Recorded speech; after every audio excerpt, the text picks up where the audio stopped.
Hello, everyone. Thanks for joining us today. Oh, it's good to see some familiar names here in the participants. We're going to get started in just a few minutes here. In the chat, I'd love to have everyone introduce themselves and let us know where they're calling in from, what industry your business is in or your business idea, and if you're pre-launch or how long you have been in business.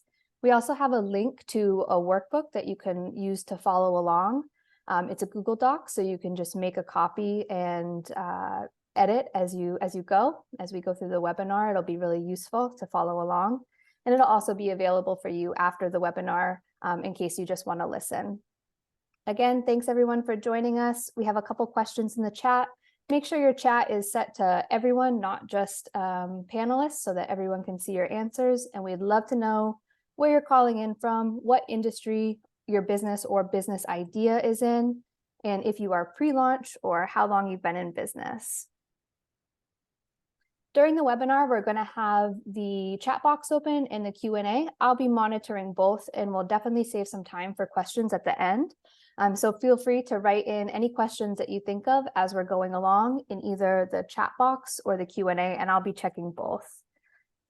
Thanks to everyone who's sharing their intros in the chat. Hi, Ali in Oaxaca. We talked yesterday. We had a really nice conversation in the new member welcome. I love Oaxaca. Anyone who's interested in traveling in Mexico, I highly recommend Oaxaca. Tucson, Arizona. Hi, Aaron. Good to see you. Oh, it says here Beverly is unable to see the screen share. I think I paused it by accident. I just turned it back on. Oh, okay. Are you able to see it now? Okay, great. That's awesome. Hi, Rachel, Chicago. Awesome, from the UK. So again, thank you everyone so much for taking the time out of your day to connect with us. We have Patricia here. We're going to talk about finding direction in our brand design and marketing through brand strategy. So if you haven't introduced yourself in the chat yet, I'd love to hear where you're calling in from, what industry your business is in or your business idea, and if you are pre-launch or how long you have been in business. So we have some social media managers, consulting on data, beer adjacent, that sounds really interesting, marketing agency focused on the food and beverage industry, that's really cool.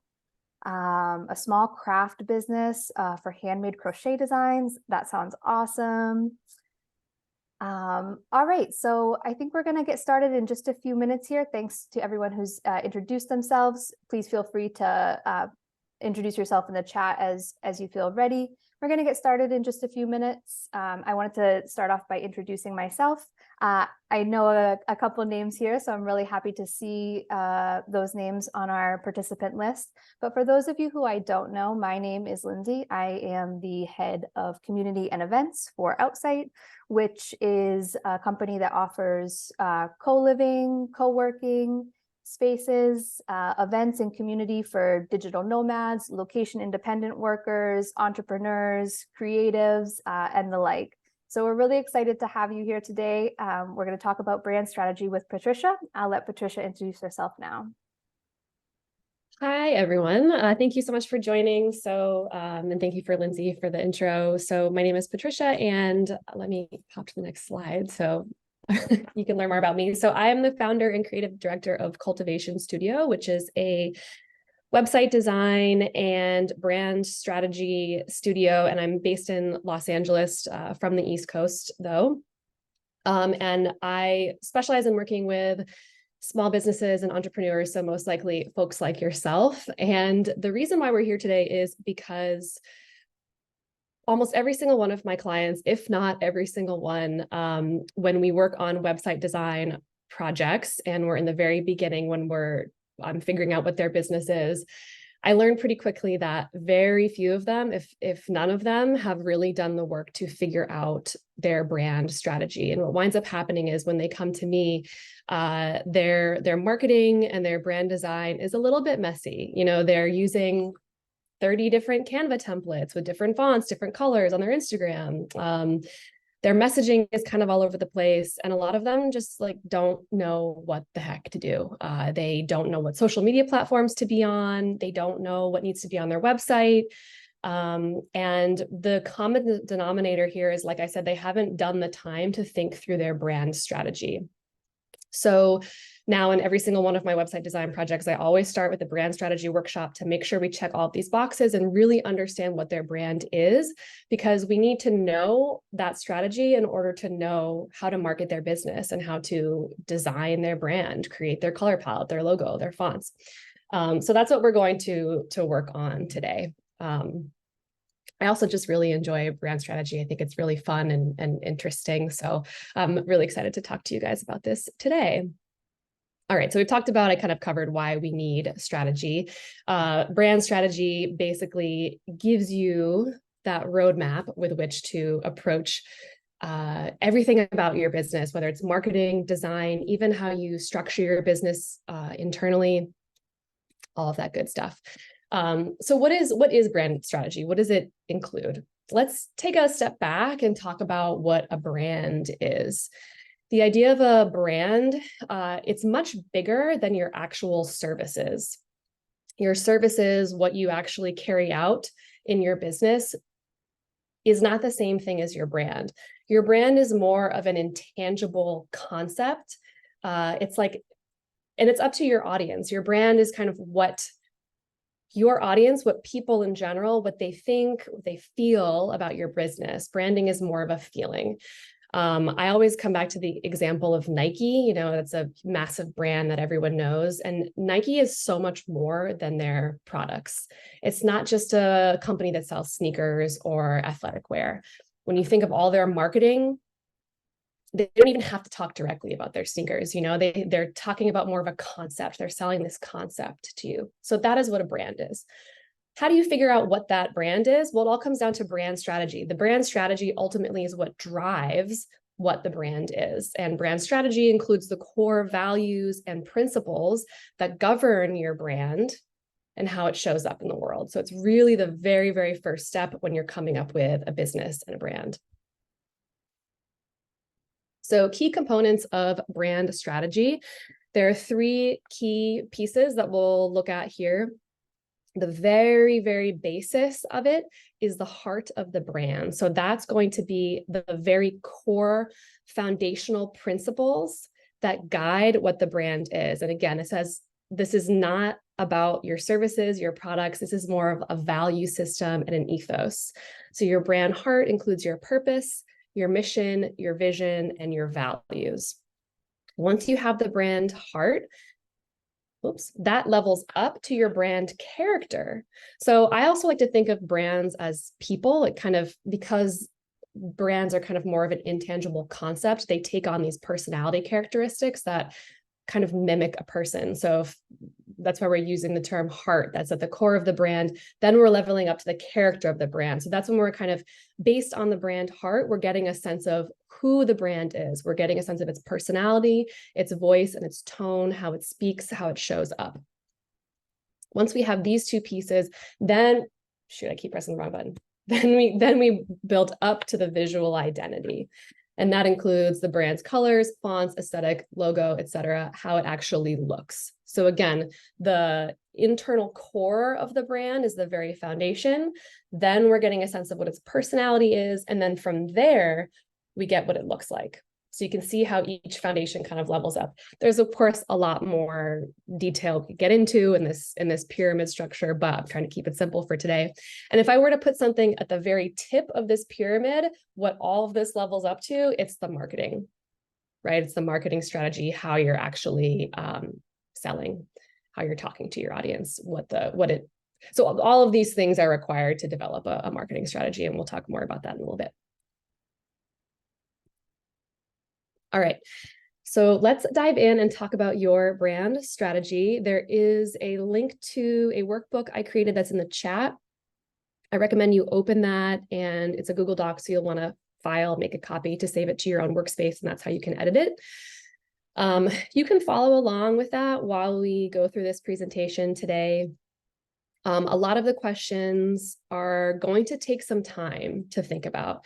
Oftentimes when I'm working with clients on brand strategy, a lot of these questions, especially at the very bottom, the questions about brand heart, they're very tricky and sometimes it takes some time to marinate. So what I would encourage you to do today is while we're on this call, just start sketching some initial ideas down. Don't even like think about it too much. Just immediately write down what comes to you.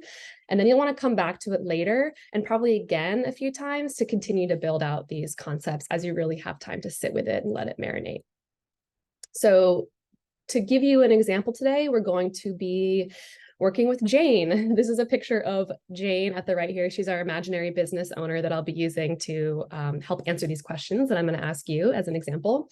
And Jane owns Oasis Wellness, which is a massage. She provides massage services in Los Angeles.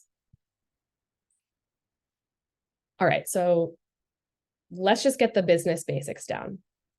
In your workbook, if you scroll down a few pages, there's a headline titled Business Basics. That's where we'll be starting. So you want to just get your core service offerings down and your future goals for your business. So for Oasis Wellness, Jane offers 60 and 90-minute massages. Now, this next question, what are your future goals or visions for your business? This can be a little tricky, but I encourage you to think of the possibilities of what you want your business to become maybe in 5 years, 3 to 5 years or so. So for Jane, she currently rents studio spaces to treat her massage clients, but in the future, she actually wants to open a brick and mortar space and hire additional massage therapists to join her, and potentially also even expanding to include Reiki and acupuncture and maybe other wellness modalities as well. So this future vision is really, really important for Jane's brand, because we already know that her brand needs to be able to hold space for more than just massage. Her brand that we're creating is bigger than just massage. It is going to be more about overall wellness. So that's something really important to keep in mind. Now, as a side note, if you are an entrepreneur trying to promote yourself as a brand, I'm not sure if there are any of you folks here today, but I always like to use like yoga teachers as an example. I often work with yoga teacher clients where you as the person is kind of like the product that you're selling, sort of. You are the brand. It's extra tricky for these folks to figure out what their brand is when they feel like their identity is for their brand. I'll try and plug some more tips about that as we go forward, but my advice to you now is to try and think about your brand, even though it is you, as a separate entity from you, or at least an extension of yourself. And what we're going to do is we're going to pull out the key personality traits and values that you have that are relevant to your business, separate them and emphasize them. Again, we'll talk a little bit more about that as we go forward. Okay, so now we have the business basics down. This is probably the most important slide of the entire presentation. So if you spend the most time on anything, I'm going to ask you to spend the most time on this. Understanding your target audience is going to open so many doors for you as far as your brand identity, your brand strategy in general, and especially your marketing. If you can nail down exactly, and I mean to the smallest detail of who you're talking to, that'll again it'll clarify exactly what you need to do for your marketing. Unfortunately, it is often very hard to do that. Speaking as a small business owner myself, this is one of the trickiest parts. So let's use Jane as an example. So first, let's think about who your target customer is. You want to describe them in as much detail as possible, including demographics. So that could mean age, race, gender, location, job title, income level, all of that good stuff, anything that's relevant to you to know. Their personality, their interests, literally down to like what magazines, what websites they read, what they visit, what stores they shop at, all these little details about their personality. And here's an important tip as well, is you want to consider not just who your current clients are, but who you want your clients to be, because often there is a little bit of a disconnect, especially when you're first starting out, you're getting what business you can get, but maybe it's not your ideal client. So I want you to especially think about, if you can imagine, like close your eyes and imagine who is the ideal individual you want to work with, that's going to be your target audience. So for Jane, her clients are mostly young professionals in the LA area. They're physically active, both in and outside of the gym. So they're pretty busy people, and they are invested and interested in their health and wellness. However, Jane is particularly interested in working with high achieving professional women to help them slow down and focus on self-care. So that's going to be Jane's target audience. There is that professional woman, that busy woman who does a lot and struggles to find time for self-care. What challenges, problems, or frustrations does your target audience have that your brand can help solve? This is an extremely important question as well. You want to know exactly what they need from you and how you can help them out. And once you figure that out, you know exactly how to talk to them in your marketing. You can speak to their pain points and you can speak to how you can solve them. So for Jane, like I said, her clients, sure, they have aches and pains from being physically active, working out and whatnot, but they also suffer from excess stress because they're busy. They work a lot in general. They're trying to be better about prioritizing self-care, but they sometimes struggle to find the time. So that's kind of what Jane wants to address in her marketing. That's the problem that her brand aims to solve. Now, we're not going to go through this exercise today because it's just way too detailed. It takes too much time, but it is in your workbook, and I encourage you to spend the time to fill this out. So one really useful strategy when it comes to determining or figuring out who your target audience is to create personas. And personas are basically imaginary people, avatars that you invent who each represent an important segment, a key segment of your target audience. And you literally come up with every detail you can think about with these people. You give them a name. You write down all of their demographics. Here's a really important one. You figure out which marketing channels they use. What social media platforms are they on? Where can you connect with them? What are their goals? What are their pain points? And again, how can you solve their problems? So for Jane, she's going to build out an avatar for this high achieving professional woman to help them slow down and focus on self-care. You're going to have more than one persona. I recommend having about 3, because even for Jane, she can probably split up that professional woman avatar into a few different types of people based on age or other demographic data. And she may even have a persona that doesn't necessarily fit into that exact bracket. Maybe it's someone else who fits into the bracket of just being busy in general, being interested in wellness.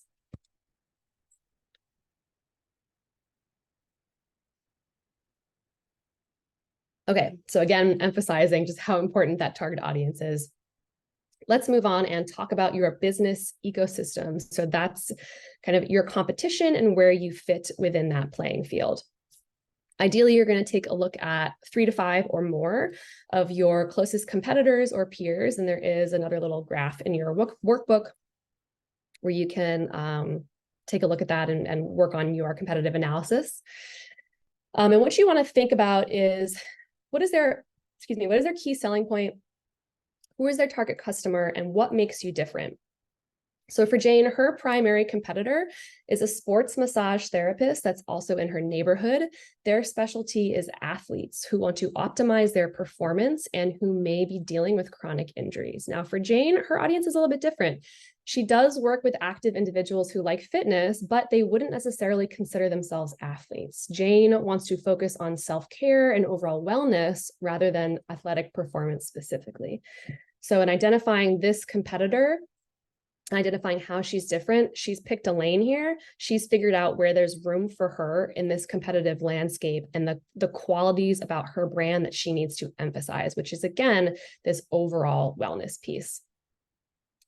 And this is really important to understand because it helps her to guide her marketing. Now, she's probably not, on Instagram going to be talking about how to recover from an acute injury or how to improve your athletic performance in the gym. Her clients, they like working out, but they're not necessarily athletes. They don't really care about performing on a competitive sports team. They are busy in work. They are focused more on just, again, overall wellness and self-care. So that's going to be her messaging. If she were to talk about athletic performance, she'd be too close to this other competitor and it wouldn't resonate with who her target audience is. All right, so let's start to get into the meat of it. This is where it starts to get exciting for me.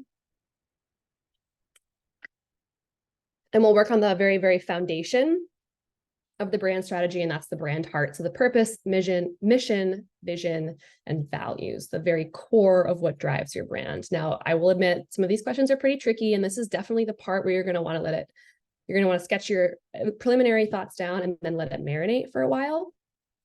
And some of these questions at first glance will feel really similar, and it might be kind of hard to parse out the differences, but hopefully the Jane's example will help you understand kind of the specific differences between these elements. Okay, so your brand purpose.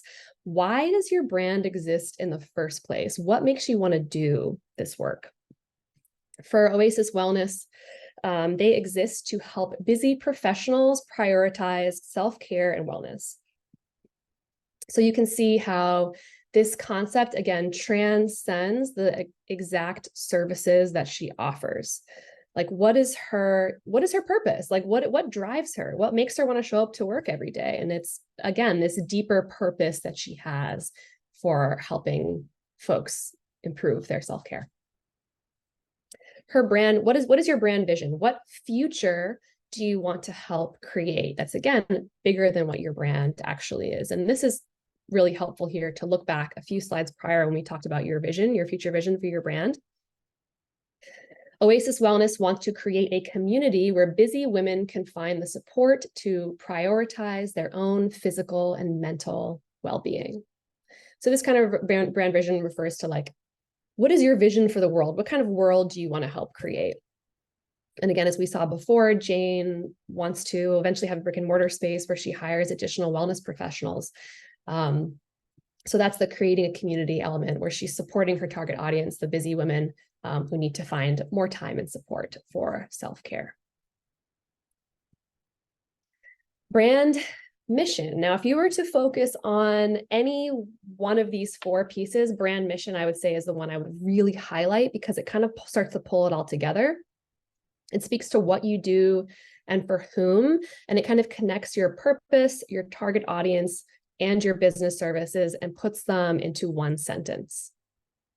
So for Jane, her brand mission statement is: Oasis Wellness provides massage therapy for busy business women seeking physical and mental well-being. So you're seeing that purpose piece, physical and mental well-being. You're seeing her target audience, busy business women. And you're also seeing her service, massage therapy. Now, this is something that her brand mission statement might change and evolve over time as her brand evolves, which is totally fine. But again, we're kind of seeing all the pieces start to come together here. This last piece, brand values, these are the guiding principles of your brand that support your mission, vision, and your purpose. So these are the qualities of your brand that kind of enable all these other things to happen. For Jane, those values are empathy, trust, and community. I would recommend you coming up with 3 to 5 different values. And these are values that kind of govern how your brand operates, both internally, but also out in the world. These are values that you want, to guide your work inside, but also that you want your audience to see. And when I'm working with website design clients, I actually almost always put their values on their about page near their mission statement, because it just really helps to establish the heart of their brand. It shows their audience what's important to them. That goes beyond what their actual services are.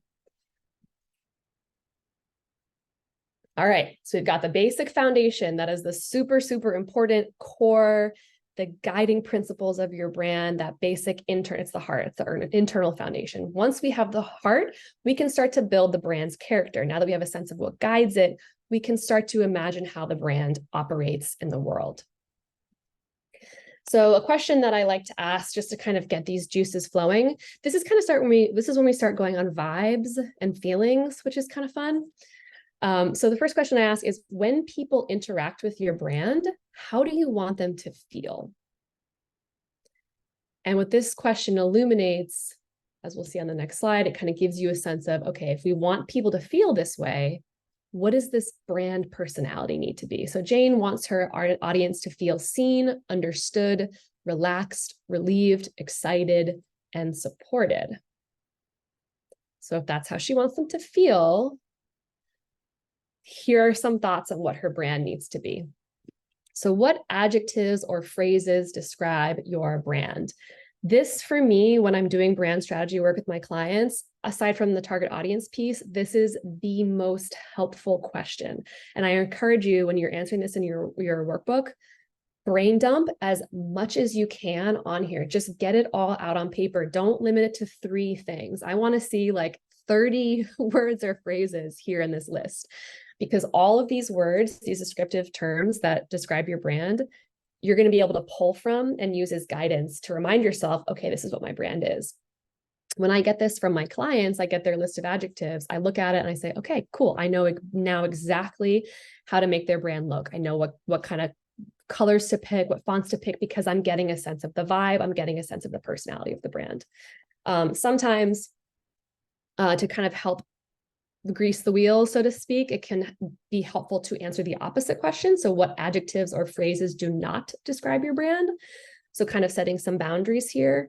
And interestingly, under this first question, what adjectives or phrases describe your brand, you can also include phrases that seem like they might be contradictory. Like, I guess maybe there aren't super great examples here, but she's calming, but she's also empowering. She's kind of both at once. Now, going back to the idea of if you as an individual are your brand, how do you know what to put here? Well, you want to go back and think about your brand's heart, your brand's character, and specifically your target audience. Okay. Like, which elements of your personality need to shine in order for your brand to speak to your target audience and communicate your brand value. So that's what I want you to list here. It's not that you have to turn off the other elements of your personality. You are a whole human being. I wouldn't ask you to do that, but I do want you to emphasize the specific personality traits you have that are going to help and support what your brand is. And that, thinking of that, will help guide you when you're working on your marketing. Okay, let's keep moving. All right, this is when it starts to get really fun for me. I love this part because I'm a designer, and this is when we start to visualize. Now, this is where a lot of people jump. This is where a lot of people start. They have started a business and they're like, oh, I'm so excited. Like, let me pick some colors and let me pick some fonts, but they haven't done any of the thinking for their brand heart or their brand personality. So how do you know what it looks like if you don't know its personality, if you don't know how it behaves, if you don't know its guiding principles? Once you figure out those things, then you can be much more confident in picking those visual elements. The brand identity is so important in so many ways, and identity includes, the visual identity includes the overall aesthetic, the color, the typography, so that means the fonts you use, and the imagery you use.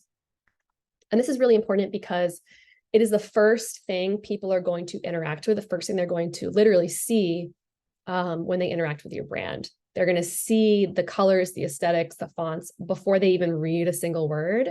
And visuals elicit an immediate emotional response. So that's how you're going to grab your target audience. If you are picking a visual identity that resonates with those personas that you picked, that you selected above, you've got them.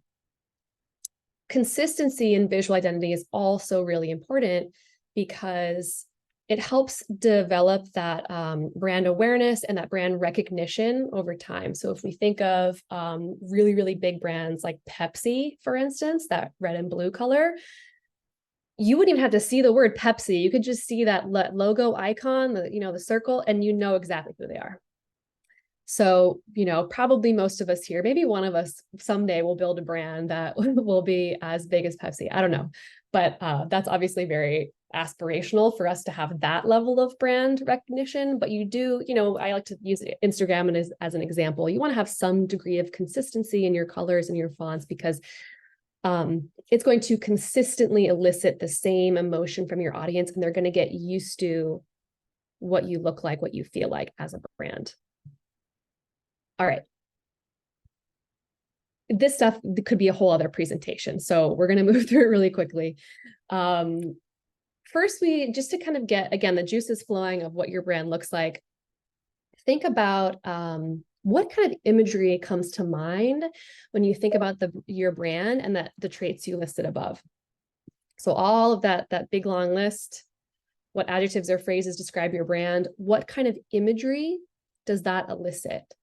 Is it like the waves crashing at the beach? Is it like geometric textures? Like what do you imagery comes to mind when you look at that list? And I like to, when I'm working with clients, put together a mood board. So I find a bunch of photos that kind of reflect those characteristics. I will often pull up my favorite stock photo website called Unsplash. I have that linked in the workbook.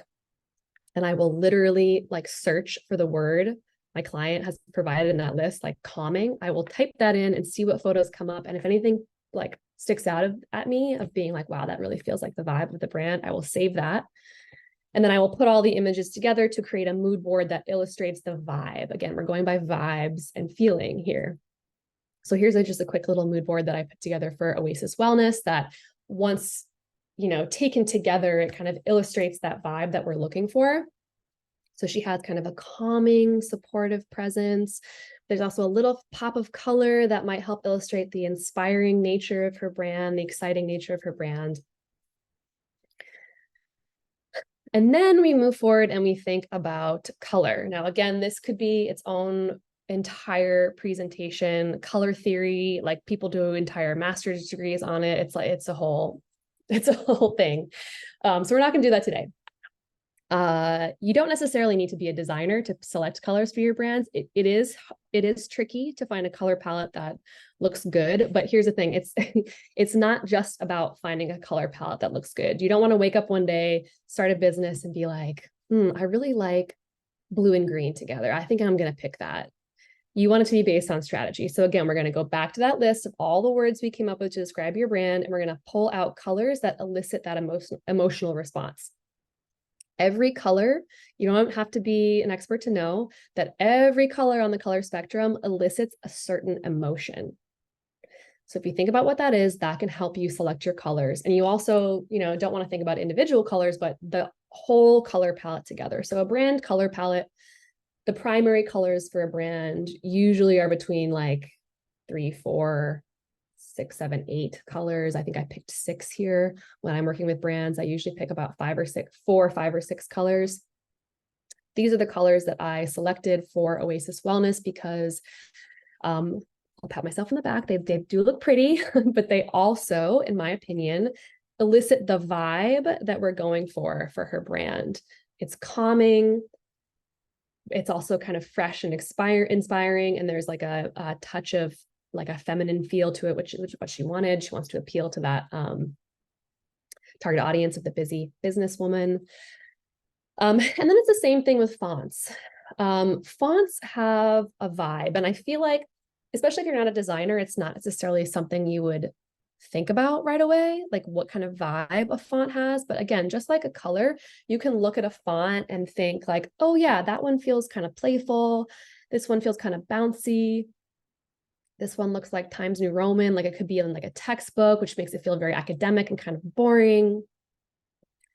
These are the fonts I picked here for Oasis Wellness. This heading font, it feels intelligent, but it also feels kind of soft at the same time. It feels modern, especially paired with the paragraph font below. I'm getting like a calming energy. I trust it, but I'm not like intimidated by it because it doesn't look too academic, if that makes sense. Again, I know for some of us, this is where hiring a designer can come in to help take this work off of your plate. But just, when you're in Canva and you're picking your template, make sure you're selecting colors that represent your brand. And again, this consistency is really important. So once you pick your colors, you want to stick with them across your marketing. What about marketing? This is one of those topics that could be its own webinar series, how to come up with a marketing strategy, which we're not going to go into the details of that today because it would take a whole another hour of your time. But now that we've figured out what your brand strategy is, that hopefully has illuminated some kind of roadmap with which to approach creating that marketing plan. And the number one thing that has helped you do that is by identifying your target audience for a few reasons. Once you know who your target audience is, you know what their interests are, and you know what their pain points are, and you know how you can solve them. So when you understand what their pain points are and how you solve them, you know exactly what type of content that can speak to them. So again, for Jane, she's thinking about creating content that's talking about wellness, the importance of mindfulness, the importance of self-care. Her messaging is empathetic to women who are really busy. She wants her audience to know that she understands them. So she's going to talk like she's one of them, and she's going to talk directly to them, and she's going to address their interests, their goals, and their issues that they deal with. She also, because she knows her audience, she knows exactly where they spend their time online. One of the biggest mistakes that I see small businesses and entrepreneurs make when they are just getting started with their marketing is trying to be on every single platform: Facebook, TikTok, Instagram. You don't need to do all that. Okay, pick one or two where your target audience is most likely going to live and focus really hard on those platforms. So for Jane, is her audience more of a Facebook audience, or is it an Instagram audience? I don't think I guess we didn't talk about age in this presentation, but the assumption is they're like 30s, 40s. They're sort of not quite middle-aged. I think we did say earlier, young professionals. So yeah, they're not on Facebook. So she's not going to spend much time on Facebook. She'd be marketing probably on Instagram and maybe also on TikTok a little bit. And also importantly, like if you choose to do paid ads at any point, if you've really, really done the work to understand your audience on such a deep level, you can target your ads in a way that relates to their interests. If you know, like, what lifestyle, like what influencers they follow on Instagram, if you know if they like cooking, like specifically like what cooking blogs they follow, you can literally target so detailed and nail your target audience. So all of these things about your target audience can guide the development of your marketing strategy. Also, your brand, heart, and your character is part of it as well, because you want to show up in a way in your marketing that reflects what your brand is. That's important too. You want your content and your messaging to reflect your values, your purpose, your mission. You can talk about that in your marketing too. Your brand, again, is more than just your services. You don't want to be talking about your services constantly in your marketing. You're kind of also selling people based on what your overall vision is for the world, because that's how you're going to connect with people. Now, again, there's 80 million more things that I could say about this, but we can keep it short for today. And hopefully this gives you some sense of how to proceed with marketing now that you have this strategic foundation, the strategic direction set. We are going to pause for questions, but I do want to quickly plug myself and my services. I have two options. I offer more than two things, but I have two separate discounts for you all today to thank you for coming. And the first one is a brand strategy workshop. So basically running through exactly what we did today in a 2-hour hands-on meeting. I know from experience that often doing this stuff alone, working on your own business, can be really, really challenging because you're so in the weeds of it every day. It's really hard to pull yourself out and think strategically. So it could be helpful to work one-on-one with someone. So that 2-hour session I'm offering to you for $100 off today. My next offering is a website in 1 week. So what we do is we work together we always start with brand strategy. So you get that brand strategy workshop in the beginning. I refresh your branding. So you get a whole new refreshed brand identity, visual brand identity. So color response. And then you get a whole custom Squarespace website. So this is really great for folks who have been in business for a couple of years. Maybe they haven't done that strategy work yet, or they know something's off. They need someone to come in, refresh everything quickly. I can do that for you. And I'm giving you guys $300 off that today. So if you're interested in either of those things, just hit me up. This is my contact information, email, website, and Instagram, and we can pause here for some questions.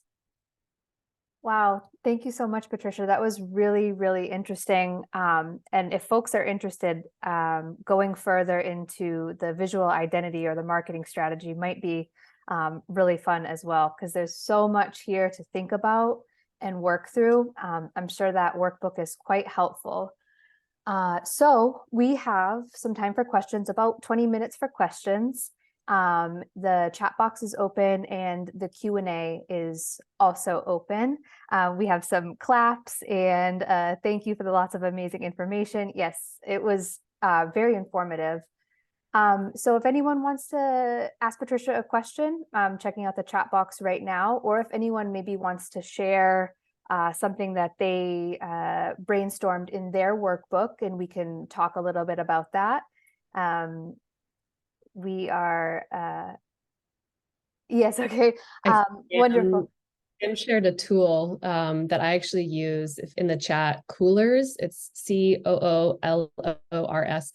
and that's linked in your workbook as well. It's a really helpful tool to help pick a color palette for your brand, where you can like generate different color palettes. You can even upload an image and it'll automatically pull colors from that image, which is kind of what I do when I create a mood board.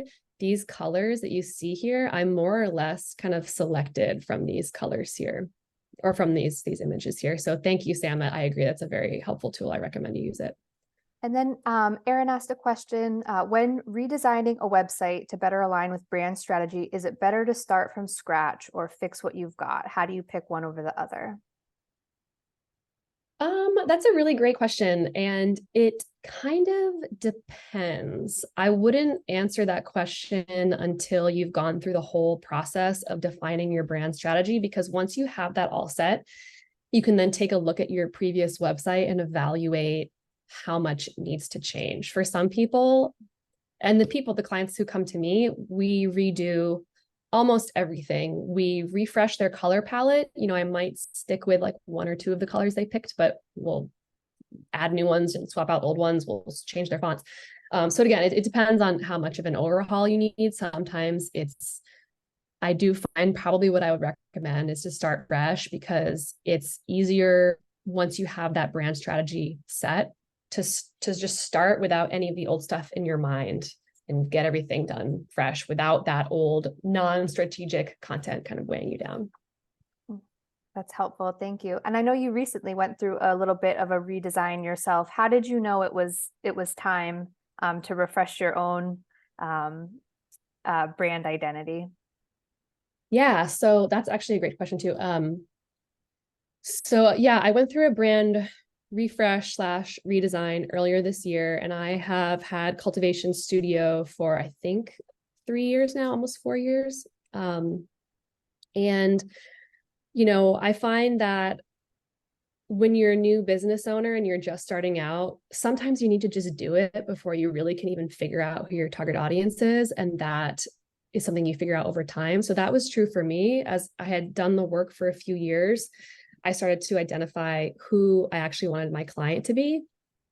And then I was able to sort of come up with a better brand strategy from there. And then the brand strategy actually wound up informing my services. So my previous iteration of my website and iteration of my brand I had more offerings. They were a little bit messy, in my opinion, looking back.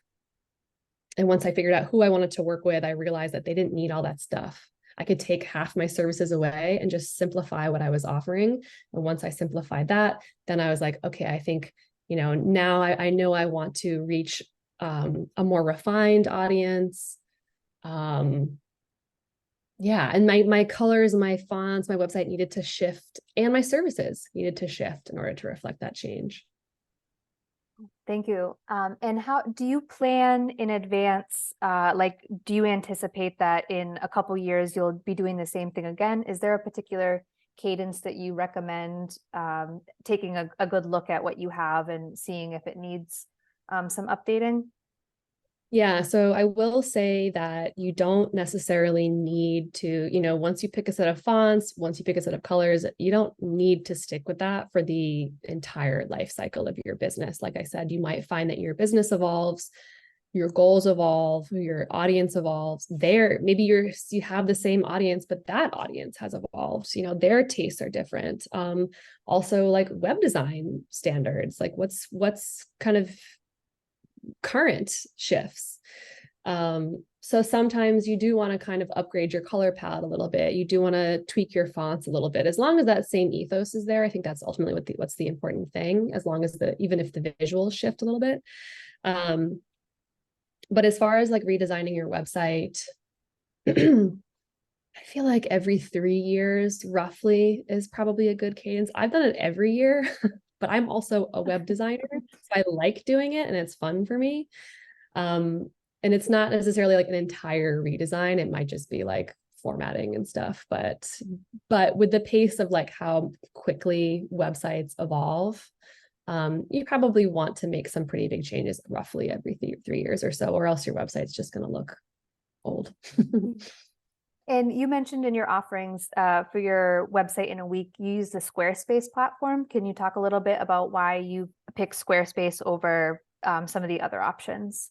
Yeah, there are so many website platforms out there. And yeah, a lot of the clients I work with, they're just kind of overwhelmed with all the options. And I will say every option has benefits. So it's kind of hard to go wrong sometimes with all these different platforms. My preference is Squarespace, in part because I've just been using it for 10 years. It's been around for so long, and I'm just so comfortable and knowledgeable with the platform that I prefer it. But also, there's so many reasons. One, the main, like, what's the word I'm looking for? Like, business purpose or intention of Squarespace is to be a platform that folks who have little to no website design experience can jump in and create a website that looks pretty good. And that works really well for my clients, where, once I hand off the website to them, it's not hard for them to manage it, to update it, to create new pages. I don't want to give someone a website that they need to rely on me all the time to edit. So I really like that Squarespace is user-friendly.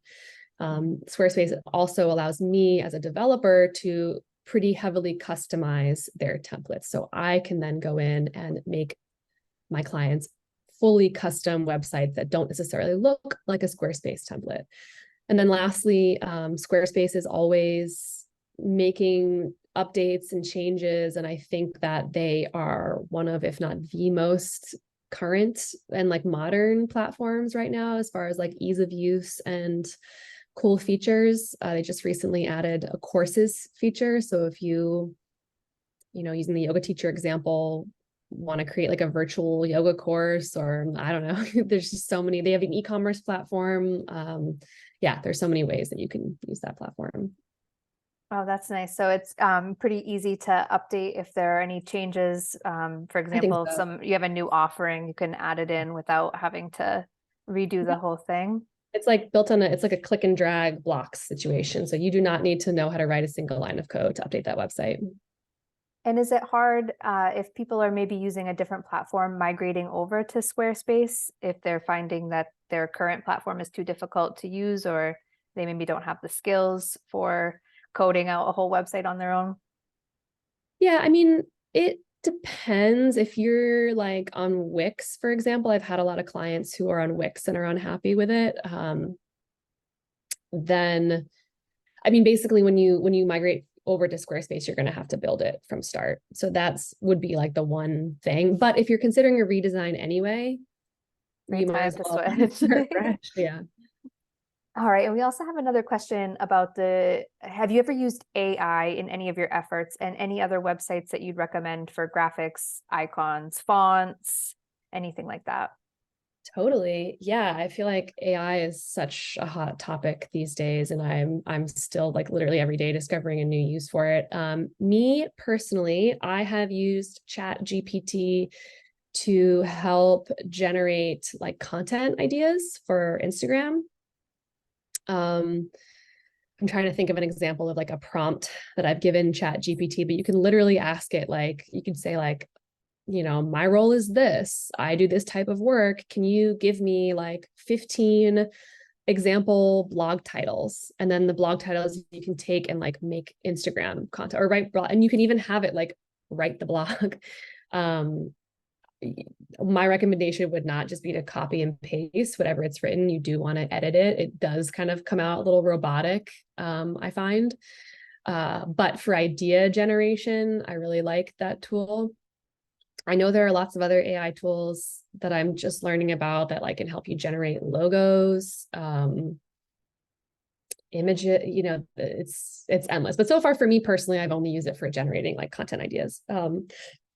As far as other tools, I have some resources linked in the workbook, but for finding fonts, I always use Google Fonts or Adobe Fonts. But for font inspiration, actually, when I'm starting a website and I need like either inspiration on what fonts to use or just like finding cool websites, I use Typewolf. So it's literally typewolf, one word.com. He basically regularly posts like really cool websites, and I just find it very inspiring to look there. And he also has a lot of font lists and will help give you ideas on font pairings, what fonts like look good together. So that's a great resource. For icons, I use the Noun Project. I think it's thenounproject.com. And I use this resource all the time in my like designing websites for clients. Like if they need icons to like represent their services on their homepage, you can type in what you need there. And I think it's like $3 an icon for like an SVG or PNG file. You can change the colors. You can find hand-drawn icons. You can find more like pixelated ones. That's also one of my favorite resources for sure. Oh, that's awesome. I have checked out Typewolf before, and it's really, really interesting. Really I cool. don't have much of a background in graphics, and seeing the different suggestions for combinations, I think is really interesting. And another thing I like about that website is it will give you similar fonts if it's not Yep. available in Google Fonts or Adobe, which is really, really fun. Yeah, because fonts are expensive, you guys. Like I didn't know this until I started designing. Like fonts can go thousands and thousands of dollars depending on how you want to use them. So that's why I suggest Google Fonts. I think for Adobe Fonts, you probably need an Adobe subscription, but Google is free. And I think it's Google Fonts. It's one of the two, or maybe both. They're on Canva. I forget, but yes, it's the Noun. I think it's thenounproject.com. But yeah, if you just Google the Noun Project, that'll get you there. Awesome. And do we have anyone who's feeling brave and wants to share maybe something that they came up with, even if it's just a couple words to describe, or maybe some colors? I'd really love to have an example here if we have a brave attendee. I know there's someone also accepting questions still. All right, Erin's going to take a stab at it. So let's hear what you've got. And if I remember correctly, Erin, you have a business based on data consulting, if I remember correctly. Let me scroll back and see. Yes, Erin from Tucson, in consulting on data, been in business for 2.5 years, but full-time for 2 months. And we're going to give Erin a second to type. And in the meantime, if you wanted to mention a little bit more about how you get this all from an idea into the website. So like, for example, you've picked out your colors and now you have to decide, or you've picked out your words and now you want to pick out your colors. Do you ask someone, or do you go on kind of feeling? Do you ever test it out among friends or anything like that? Say like, what does this color make you feel like? Kind of all of the above. I mean,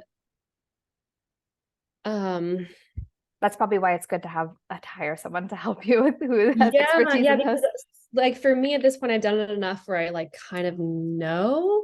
I mean, you don't always know. You don't always know. So it's helpful to like ask, but the process is a little bit more streamlined for me. It does help, it's one thing to like see this color palette here. It's another to like have it on a website. So sometimes when I start making the website, I'm like, I want to like change the shade a little bit. This doesn't feel quite right. So it still does kind of, for me, start to build when the website actually comes together. But yeah, definitely like poll people, because the identity part, like as much as it is based on strategy, you need that strategy there to know what colors to pick. Like it's also just so much about vibes. I think that's why it's really fun, because you can kind of use that like that intuition that you have when looking at colors.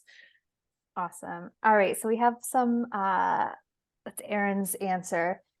This is huge for me right now. I need the encouragement to focus on a customer type. I have a strategic partnership that is my bread and butter. However, I need to differentiate. I've decided to focus on employee-owned businesses as they best align with my values, but also my delivery method. Getting this workshop is helpful to better focus on who I am and what I'm doing and my target. So focusing on employee-owned businesses, maybe we can just talk a little bit more about personas for employee-owned businesses. Do you have any kind of first thoughts on that, Patricia? Yeah, I mean, I can talk about target audiences in general, like, and I will say this is really hard, and it's really hard for me too as a business owner to like figure out exactly who that person is. So I can, talk to you guys about the importance of that all day, but it's something I really struggle with myself. And sometimes it takes like throwing stuff at the wall and doing work before you actually figure out who that is. But I had a client last week. We did a website in a week together, and she thankfully was pretty clear on who her target audience is. She is an HR consultant and she works with small companies. And the person who's going to be visiting her website and purchasing her services is probably going to be the CEO or someone pretty high up in the company.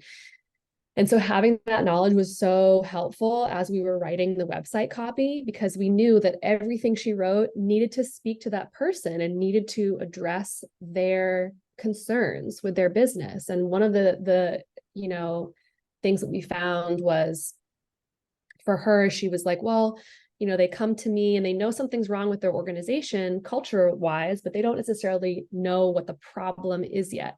So when she first had written her website copy, she had listed all these for the homepage, she had listed all these problems that she addresses in her consulting work. And then we realized that doesn't speak to her target audience because they don't know that those are the problems she has. So instead, we decided, what if we write some examples of what you want your organization to be? What are your aspirational values for your business? So when the CEO of a small company comes to her website, they can say, yes, I want this. Yes, I want this for my business, instead of speaking to something that they didn't know. So basically, we were always looking at her website with that through the lens of that person. And that is so hard to do when you don't know who that person is. So Erin, now that you know exactly that you're focusing on employee-owned businesses, I would also ask yourself, like, who at the business, like, what is their role? Where are they at in the company? And what can you do with your messaging to pull them in? Again, we're going back to identifying what problems they have and what you can solve, but also like what their goals are, so you want to hit all those very specific points. Oh, that's a really good point, is that if you're speaking to a business that has multiple employees, maybe who's the decision maker, who's going to hire you to do data consulting? Is it the CEO, because it's just a one person show at the business, or is it going to be the person in charge of X, Y, or Z? So thinking about that too is interesting. And Erin says that is very insightful. Thank you. Appreciate that. And my DMs are always open to, if you guys have further questions, I'm always happy to chat about this stuff. Yes, and I'll be sure to send out all of Patricia's contact information in the follow-up emails, the workbook, website, everything you'll need to contact Patricia. I think we have maybe time for one more question, if there is one more question. And if not, I really wanted to thank everyone for taking the time to come hang out with us today and talk about the brand strategy. I thought the presentation was really insightful, and I'm also really curious to learn more about brand's visual identity and also marketing strategy. So if anyone is interested in either of those topics, definitely put that in the chat, and maybe we can have another session on one of those topics. So again, I'm Lindsay. I'm from Outsite. We offer co-living spaces, services, events, and community for digital nomads, remote workers, entrepreneurs, and creatives. If you want to reach me, you can do so on the Outsite Member Hub, or replying to any of the emails that I've sent out to you regarding this workshop, and you can get in touch with me that way. Happy to answer any questions, and you look in your inbox for a message coming from Patricia and I in the next few days. All right, thank you so much, Chad. Thanks, Erin, for being brave enough to share with everyone. I know that can be hard. But it is really helpful, I think. Oh, yeah, you're welcome, everyone. Have a great day from wherever you're calling in from.